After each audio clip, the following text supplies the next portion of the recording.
Lecture du livre de Ellen G. White, intitulé Le ministère de la guérison. Section 4. Les soins aux malades. Chapitre 15. La chambre du malade. Il faut que ceux qui soignent les malades comprennent bien la valeur des lois de la santé. L'obéissance à ces lois n'est jamais plus impérieuse que dans la chambre du malade. Nulle part la fidélité dans les petites choses n'a une aussi grande importance. Lorsqu'il s'agit d'un cas grave, la moindre négligence, la plus légère inattention, toute manifestation de crainte, de nervosité, d'impatience ou même d'indifférence peut faire pencher le plateau de la balance qui oscille encore entre la vie et la mort et provoquer un dénouement fatal, alors que la guérison eût été possible. Le succès de l'infirmière dépend en grande partie de sa vigueur physique. Plus elle est robuste et mieux elle peut supporter la fatigue, mieux elle réussira dans l'accomplissement de ses devoirs. Il faut que ceux qui prennent soin des malades s'alimentent convenablement, respirent un air pur et fassent de l'exercice.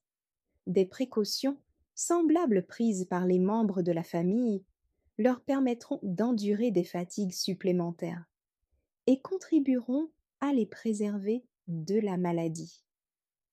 Lorsqu'il s'agit d'un cas grave qui exige jour et nuit la présence d'une infirmière, le travail devrait être partagé entre deux personnes compétentes, de manière que chacune puisse se reposer et faire de l'exercice au grand air.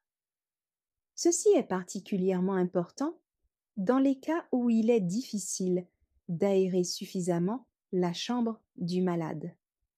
Souvent, l'importance de l'air étant ignorée, on limite la ventilation et la vie du malade, comme celle de ceux qui le soignent, est compromise. En prenant les précautions d'usage, on peut éviter de contracter des maladies contagieuses. L'observation des règles élémentaires d'hygiène, la propreté et une ventilation rigoureuse suffiront pour éloigner de la chambre du malade les éléments morbides. Dans ces conditions, le patient a bien plus de chances de recouvrer la santé. Et dans la plupart des cas, les infirmières et les membres de la famille seront à l'abri de la contagion. Soleil, aération, température. Pour donner au malade le plus de chances de guérir, il faut le placer dans une grande chambre, gaie, claire, bien aérée. Qu'on choisisse en tout cas la meilleure pièce de la maison. Et si le logis ne se prête pas à une aération suffisante, on fera l'impossible pour qu'un courant d'air pur traverse jour et nuit la chambre du malade. Autant que faire se peut, une température égale sera maintenue. Pour cela, on consultera souvent le thermomètre. Car ceux qui soignent les malades, étant fréquemment privés de sommeil ou réveillés la nuit pour s'occuper de leurs patients, sont frileux et ne sauraient juger de la température réelle de la chambre. Le régime. Une partie importante de la tâche de l'infirmière consiste à prendre soin de l'alimentation de son patient. Il ne faut pas laisser celui-ci souffrir ou s'affaiblir par manque de nourriture, ni charger à l'excès ses organes digestifs. Donnez-lui des aliments savoureux et bien adaptés, en qualité et en quantité, à ses besoins. Pendant la convalescence, alors que l'appétit revient et que les organes digestifs n'ont pas recouvré toute leur force, on risque de commettre de graves erreurs. Les devoirs de l'entourage. Les infirmières et tous ceux qui ont accès à la chambre du malade doivent être gais, calmes et conserver leur sang-froid. Éviter l'empressement maladroit et la confusion. Que les portes soient ouvertes ou fermées sans bruit et que toute la maison soit tranquille. En cas de fièvre, des soins spéciaux sont nécessaires au début et à la fin des accès. Une surveillance constante est souvent de rigueur à ces moments-là. L'ignorance, la négligence et les imprudences ont causé la mort de beaucoup de malades qui auraient pu être guéris s'ils avaient reçu les soins judicieux d'une infirmière intelligente. Visite aux malades. C'est un usage abusif et une idée fausse de l'étiquette qui amène tant de visiteurs aux malades. Aussi longtemps qu'ils sont très faibles, ceux-ci ne doivent recevoir aucune visite. L'excitation qui accompagne la réception des visiteurs les épuise au moment où ils auraient particulièrement besoin de repos et de tranquillité. Sans doute est-il agréable à un convalescent ou à celui qui souffre d'une maladie chronique de savoir qu'on pense à lui avec affection. Mais un message de sympathie ou un petit cadeau ferait souvent beaucoup plus de bien qu'une visite, sans présenter les mêmes dangers. Responsabilité des infirmières.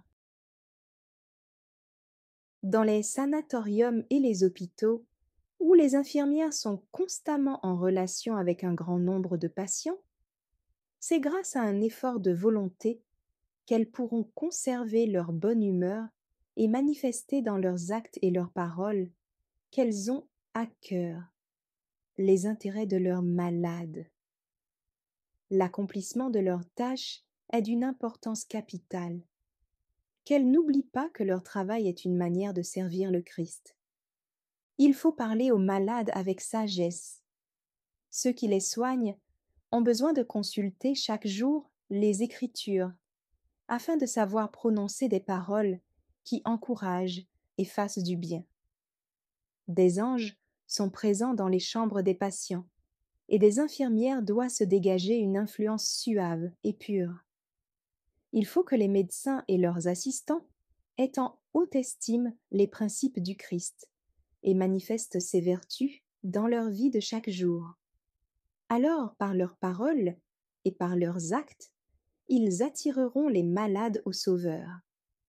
Tout en administrant ces traitements, l'infirmière chrétienne parlera aux malades avec affabilité de celui qui guérit l'âme aussi bien que le corps. Quelques mots prononcés çà et là auront leur influence.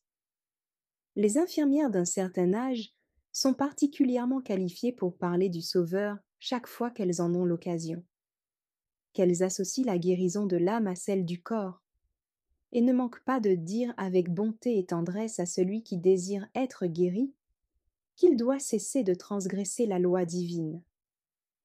Dieu ne peut bénir celui qui persiste à s'attirer la maladie et la souffrance en violant volontairement les lois du ciel. Par contre, il guérira tous ceux qui délaissent le mal pour faire le bien.